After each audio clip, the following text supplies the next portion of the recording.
Hey there everybody, today is June 2nd and today I'm going to talk about what to do when your EIDL loan gets denied. But first I want to ask you to please smash that like button and smash that subscribe button, because if you like my video, it'll help the YouTube algorithms get my video up and get more visibility, and it will reach more people that need this information.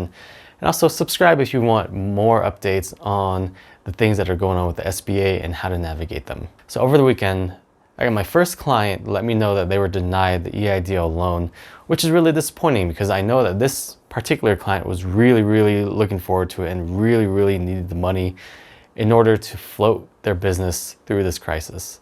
So I was devastated for this person, and they were devastated as well. They sent me the denial letter and I read it over, and I want to share with you what I think about it and what our strategy is going to be. Just to give you a broader picture of what's going on here, I'll tell you a little bit about the client. They started their business back in 2019, so it's a relatively new business, and they did fairly well. They had about $200,000 in revenue and $50,000 net income for 2019, and they were expecting a larger growth for 2020. They applied for the EIDL, in April 14th. They were not issued the grant, and on May 30th they received the denial letter. So that kind of gives you the timeline of how things went and their financial situation. Okay, so why were they denied? I'll read you from the letter itself. It says, "Dear yada yada, in these unprecedented times, we understand the challenges you are facing. The SBA is making every effort to support small businesses, which are the backbone of the American economy, blah, blah, blah, excuses. We have made every effort to approve your loan request. We are unable to offer you an economic injury disaster loan for the reasons described below. Unsatisfactory credit history." They pulled their Experian credit and it was just unsatisfactory. Below this, it says, "If you disagree with our decision, you may request reconsideration subject to the availability of funds. You can't submit your request to any of the following. It's either mail-in or fax or email." Some good news, we can request reconsideration. Bad news is they got denied and now they have to wait even longer. I looked up some more information on this, and I found on the SBA website, they have their standard operating procedure on how to handle disaster loans.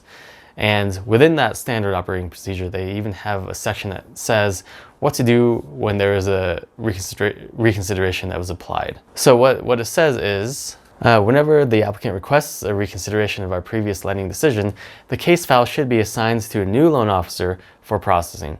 This is done in order to provide a fresh look at the information in an effort to provide the applicant every opportunity to obtain loan approval.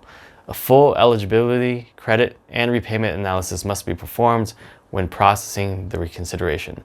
So what I interpret that is the new loan officer that will be assigned to will basically review the loan all over again, will probably re-pull their credits and do the full analysis again just to double check the process and double check the application.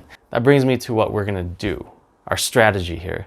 So our first strategy is to try to apply for different forms of funding for this person because they really need the money quickly. And we've been waiting so long for this.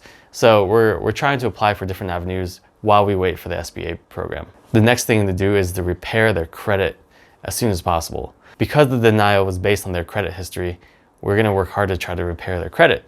Now, we're not a credit repairing company. There are credit repair companies out there. And honestly, I've always thought, when I was younger, I always thought they were bullshit. But from what I've been learning recently from talking to loan officers, that they're actually not bullshit. At least, some of them. Some of them legitimately can improve your credit significantly and very quickly by helping you do certain things. Next thing we're gonna do is send in copies of statements of their mortgage that they've been paying and statements of their credit cards, proving that they've been making their payments on time and have not been missing any payments. That will also show strength of credit as they are rebuilding their credit, because this person has told me that their credit is bad, but that's because of the poor choices they've made in their prior life, or in their prior years, but now they're working to rebuild their life in general. So now we're gonna send them statements that show no missed payments and on-time payments. The next thing we're gonna try to do is attempt to assign a cosigner to the application. Now, I have an inkling that this probably won't work because this cosigner should have been included in the original application, and this cosigner was recently added to the company. You know, it was added after the application, so they were added as an owner, as a 20% owner. So now we're going to try to include this cosigner with much better credits. However, I'm fairly doubtful it's going to work, but you might as well try. You know, you might as well try. You never know. You never know what they might consider or not consider. So we're going to try to also assign this cosigner to the application. And the last thing we're going to do is submit forecasted financial statements for the year and for the next year. And these forecasts are going to be based off of the growth that we expect, especially if we receive these funds. You know, it's going to help with just maintaining all the expenses that were needed to be maintained, and it won't set the business back because they will have these funds.